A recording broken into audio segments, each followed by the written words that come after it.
এক গ্রামে লালু নামে এক লোকের হোটেল ছিল। সেখানে শুধু চিকেন ভাত পাওয়া যেত। গ্রামে এই একটাই ননভেজের হোটেল ছিল। সেই কারণে লালু তার মন মর্জি দামে চিকেন ভাত বিক্রি করত। দাদা, তাড়াতাড়ি আমায় 1 প্লেট চিকেন ভাত দেবেন তো। দিচ্ছি, কিন্তু গরম গরম চিকেন ভাত 1 প্লেট 150 টাকা। কি বলেন লালুদা? গতকালই তো 100 টাকায় খেলাম।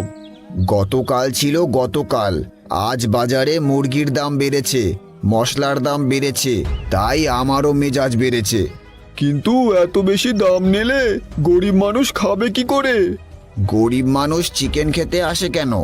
আলু ভর্তা খাক গিয়ে। দোকানের কর্মচারী হেসে ওঠে। এইভাবে মানুষের কষ্টের সুযোগ নেওয়া ঠিক না বাবা। ওহে বুড়ো, বেশি জ্ঞান দিও না।